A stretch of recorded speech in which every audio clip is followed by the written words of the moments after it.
और महसूस करना। आप इस चित्र को मत देखना, इस चित्र में आप कहाँ हो, आपकी पत्नी कहाँ है, आपके बच्चे कहाँ है, उसको महसूस करना। एक जिसको भारत सरकार सबसे छोटा परिवार मानती है, पत्नी, 2 बच्चे, बूढ़े माँ बाप। इसको चित्र समझ के नहीं देखना, इसमें ये देखना आपके परिवार में इसमें कौन कौन है। हो सकता है बच्चे 3 हो सकता है भाई बहन भी हो सकता है एक बच्चा हो सकता है भी माता हो पिता ना हो सकता है पिता हो माता ना हो सकता है दोनों ना। जो भी है उसको केवल महसूस करो और बहुत ध्यान से उत्तर देना।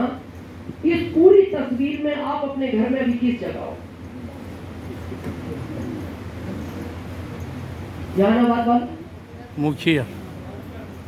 मुखिया के रूप में टॉप पर, यानी सबसे ऊपर अपने परिवार में आप हो, जिसके पीछे ये परिवार चल रहा है।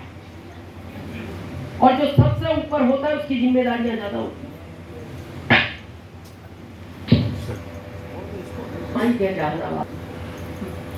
जिम्मेदारियां ज्यादा क्यों है? पत्नी को कुछ चाहिए, देखना पत्नी कभी भी सास ससुर से नहीं मांगती। पत्नी को अंगूठी चाहिए, अपना कोई प्रोडक्ट चाहिए, वो पति से बोलती है कि मेरे को जरूरत है, आप खिलाओ। बच्चों को कोई खिलौना चाहिए, वो माँ से नहीं मांगते, क्योंकि माँ को एक ऐसा दर्जा दिया है समाज में जो परिवार को लेके चलती है। इसीलिए माँ में थोड़ा सा जो है ना कंजूस का रेशो डाला है भगवान। अगर बच्चा 500 का खिलौना मांगेगा वो डांट देगी, नहीं क्या करोगे 500 का, 100 का लो, अभी दिलाया था। लेकिन वहां पिता क्या बोलता है, चिंता मत करो, रुलाओ मत, मैं हूं ना कमाने वाला, दिला दो। घर बनाना है इसकी चिंता है, बच्चों की शादियां करना इसकी चिंता है, पढ़ाना है इसकी चिंता है, फिर माता पिता का इलाज चल रहा है। तो माता पिता भी कई बार इसको बोलते हैं, बेटा मैं तुम्हारी परेशानी समझती, तुम्हारी इनकम ज्यादा नहीं है लेकिन हमारी दवाई का खर्चा ज्यादा है, उम्र बहुत हो गई बेटा, हम ऐसा किया करेंगे, दवाई एक टाइम छोड़कर एक टाइम खा लिया करेंगे। वो कहता है नहीं पिताजी, मैं जब तक जिंदा हूं, भारत छोड़ो, दुनिया के किसी भी अस्पताल में इलाज कराना पड़ेगा ना, मैं कराऊंगा, मैं हूं ना। वाह जी। इसीलिए ये परिवार हमेशा निश्चिंत रहता है। अगर आपको ये चेक करना हो इस परिवार को कोई टेंशन है, तो आप कभी रात के 2 बजे अपने घर की बेल बजाना, पहली बेल में नहीं उठते, कई जगह 2 बेल में नहीं उठते। क्यों? ये घोड़े बेच के सो गए, और इसलिए सो गए कि हमारा कर्ता धर्ता इस दुनिया में है, जब तक वो जिंदा है चिंता की जरूरत है। वाह। जबकि इनको सोना नहीं चाहिए था, क्योंकि वो तो आया नहीं घर जिसकी वजह से ये परिवार खुशहाल रहता है, लेकिन फिर भी सो गए। इन्हें पता है वो है, बस विचार एक करना, जिस दिन ये नहीं रहा, आप अपनी वैल्यू भूल गए। आज चेक करें वैल्यू, हमारी क्या वैल्यू होती है परिवार में। ये केवल मुस्कुराता है ना, मुस्कुराता है, उस दिन ये परिवार हंस पड़ता है। जिस दिन ये केवल उदास होता है ना, उस दिन ये परिवार रो पड़ता है। आप किसी दिन मुस्कुराहट लाओ, ये हंसेंगे, आज पापा के चेहरे पर मुस्कुराहट है, पत्नी भी हंसती है, माता पिता हंसते हैं। किसी दिन इसको तकलीफ थी, ये 5 बजे उठ के माता पिता के चरण स्पर्श करता था, फिर अपने काम पे जाता था, नहाता था, पूजा पाठ करता था। एक दिन 10 बजे तक नहीं उठा, पत्नी गई, आज उठे नहीं, ये बोला भी नहीं, उदास था। आके पत्नी रूम में बैठ कर रो पड़ती है, क्या हो गया? बच्चे 8 बजे गए, पापा स्कूल की बस आने वाली है, छोड़ दो। ये बोला नहीं, बच्चे जाके माँ के पास रो पड़े, माँ आज पापा को क्या हो गया, उदास हुआ है। माता पिता आपस में बात करके रो पड़ते हैं। सुबह 5 बजे चरण स्पर्श करने आता था, 10 बजे भी बेटा उठा कि आज की तकलीफ है, रो पड़े। खाली उदास होने पे रो पड़ता है ये परिवार। खाली जहानाबाद वालों विचार करना, जिस दिन ये हमेशा के लिए नहीं उठेगा, क्या होगा? एक ही कड़वा सच है और ये अटल सच है, और हम तो ये कहते हैं इसमें न घबराने की जरूरत है न रोने की जरूरत है, जो आया है वो जाएगा। इसमें परेशान होने की कोई जरूरत नहीं, जो आया है वो जाएगा। दुख इस बात का नहीं है जो आया है वो जाएगा, दुख तब होता है पिता जिंदे हैं और बेटा चला गया। पिता के लिए सबसे ज्यादा अगर कोई पहाड़ जैसा दुख जिंदगी में आता है वो तब आता है जब पिता के सामने उसका जवान बेटा चला जाता है। और आज देखो आप भारत की स्थिति यही तो ज्यादा हो रहा है। अभी सबसे ज्यादा संख्या इनके जाने की है, पिता जिंदे बेटा चला गया। अब प्रश्न आता है क्यों चला गया, इसको प्रैक्टिकल समझो। आपके जहानाबाद में रेलवे ट्रैक है, आपने कभी नहीं सुना होगा कि एक ट्रेन पटरियों से उतरी, 10 किलोमीटर खेत में चली, एक गांव में जाके घर में 5 लोग सो रहे थे उनको मार दिया। आपने कभी नहीं सुना होगा कि एक ट्रक हाईवे पे चलता हुआ हाईवे से उतर गया, 4 लाइन से 3 किलोमीटर खेत में चला, एक गांव में जाके वहां 5 लोगों को घर में मार दिया। तो घर में यही तो सो रहे हैं। आज आपके बच्चे यहाँ नहीं आए, बहुत लोगों के माता पिता भी नहीं आए, पत्नी भी नहीं, तो यही तो गांव में सिक्योर्ड है, ये सुरक्षित है। घटना इसके साथ घटेगी जो कार में भाग रहा है, जो बाइक पे भाग रहा है, जो प्लेन में दौड़ रहा है।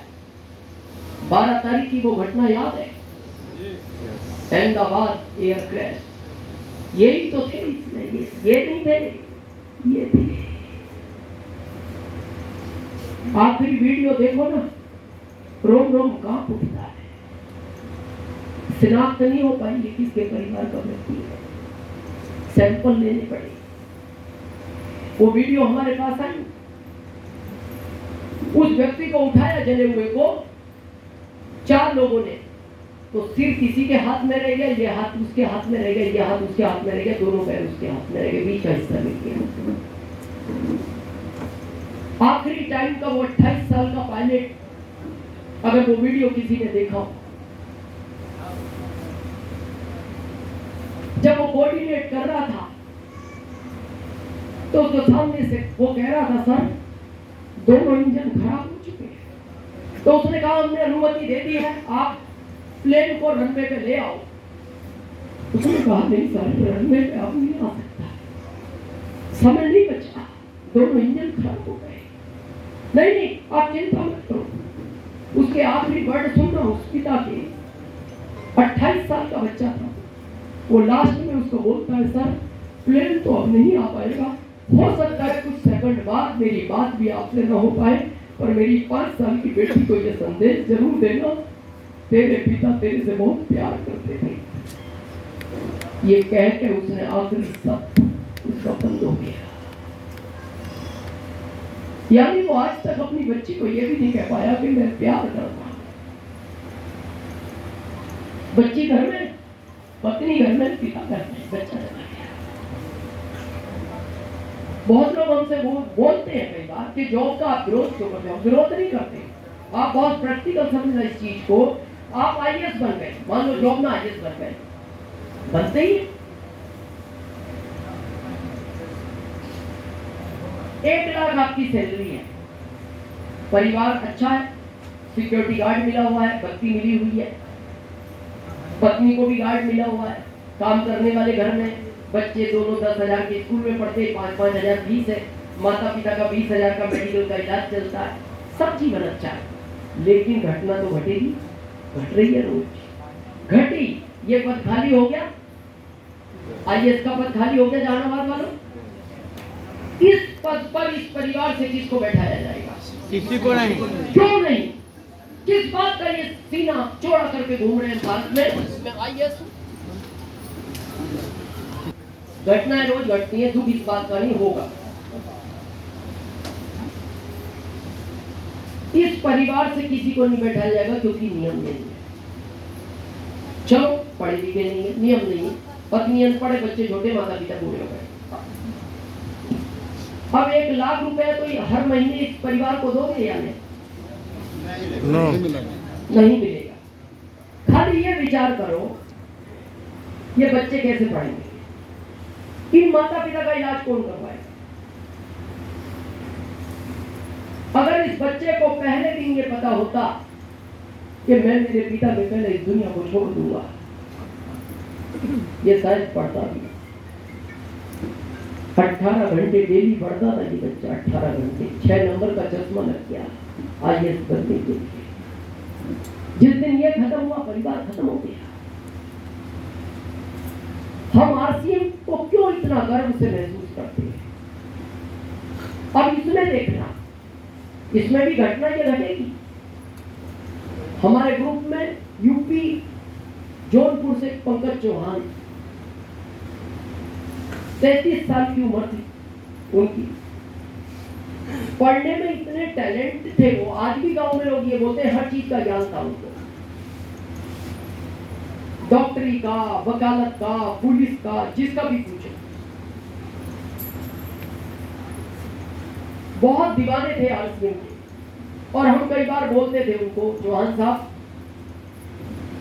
थोड़ा स्वास्थ्य का ध्यान रखो, आप बहुत दौड़ते हो। तो वो हमसे एक ही बात बोलते, गुरुदेव 5 साल करूंगा बस, 5 साल आप मेरे को कुछ मत कहो, मैं 5 साल बाद ठीक कर लूंगा।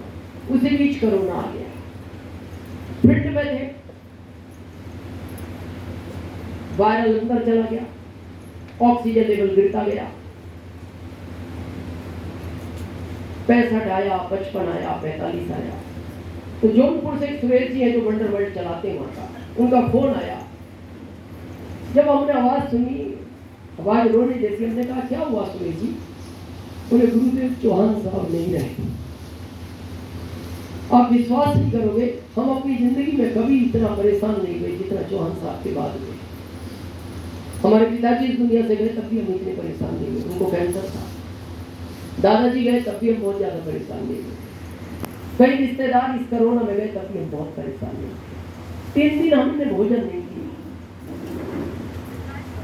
उनकी पत्नी की उम्र 30 साल है लगभग, बेटा एक 9 साल का आया, एक बेटी 7 साल की, एक 5 साल की। माता जी 75 की है, बाबू जी 80 के। तो हमारी पत्नी ने हमसे कहा कि आप तो इन चीजों को समझते हो, भारत को समझाते हो, आप क्यों परेशान हो? हमने कहा सरोज, हम इसलिए परेशान नहीं, स्वर्गीय चौहान साहब चले गए, हम सिर्फ इसलिए परेशान है 33 साल की उम्र में चले गए। ये उम्र जाने की नहीं थी, अभी 50 साल और जीना था। कौन जिम्मेदारी देगा उस पर? उनके समाज में ये नियम है, जिस महिला के बच्चे हैं आप दूसरी शादी भी नहीं कर सकते।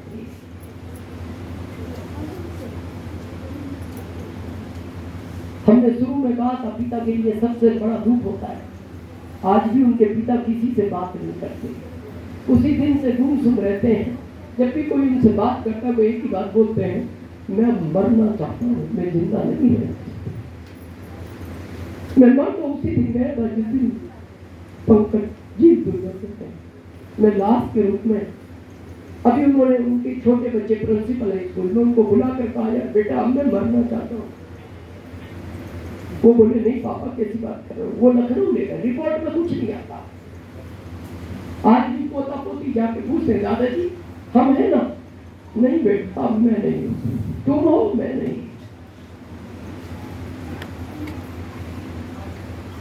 RCM की ताकत देखना। जब ये घटना हुई 1 महीने के बाद, पद ये भी खाली हो गया ना, ये एमरल्ड हुए उस महीने जब ये डेथ की। 1,63,000 का TDS काट के इनका लाभांश आया उस महीने का। पद ये भी खाली हो गया, पद ये भी खाली हुआ। चौहान साहब अगर RCM में नहीं होते तो यहाँ होते, ये गारंटी है। वो IAS ही होते, बहुत टैलेंटेड थे, लेकिन यहाँ होते तो कहानी खत्म हो जाती। RCM में देखना, 1 महीने बाद उनकी पत्नी को फोन आता, ममता नाम है उनका। बोले मैम बहुत दुख के साथ ये कहा जा रहा है कि इस अभियान का एक बड़ा सिपाही हमने खो दिया, लेकिन आप चिंता मत करो, RCM है आपके साथ। आप केवल अभी अपना ध्यान रखो, अपने बच्चों को संभालो, अपने माता पिता को देखो। फोन हमने इसलिए किया है, ये पद खाली हो गया है। आप अपने पेपर कंपनी को मेल करो, क्योंकि अगले महीने हम आपको इस पद पर बैठाएंगे। वाह। और आज वो इस अभियान की एमरॉल्ड है और बहुत जल्दी स्टार एमरॉल्ड की तैयारी है। जब चौहान साहब थे तो 1,63,000 का लाभांश आता था, अभी उनको आरपीएम हर महीने 2,25,000 का लाभांश भेजता है। ये ताकत इस अभियान में। बस आप यहाँ से जाना। बहुत लोग कहते हैं ना क्यों करना चाहिए, आज हमारी मीटिंग क्यों से शुरू हुई थी, क्यों पे एंड करते हैं, क्यों करना चाहिए। इस परिवार में जिसको सबसे ज्यादा प्यार करते हो, आज उसकी आंखों में आंख डाल के देखना। जो पत्नी आपसे बार बार बोलती थी साल में एक बार दिवाली आ रही है, एक सोने की अंगूठी बनवा सकते हो अगर आपको तकलीफ ना हो, अब उसकी आंख में आंख डाल कर देखना, मेरे बाद ये किससे मांगेगी कि मेरे को एक अंगूठी बनवा। जिस बच्चे से प्यार करते हो ना, उसकी आंख में आंख डाल के देखना। जो माँ से कहता है माँ तुम्हारे साथ में खिलौना नहीं खरीदूंगा, मैं अपने पिता के साथ ही खिलौना खरीदूंगा, क्योंकि मैं जिस खिलौने पर हाथ रखता हूँ उसको वो दिला देते हैं। बस ये सोचना मेरे बाद इसको वो खिलौना दिलाएगा कौन।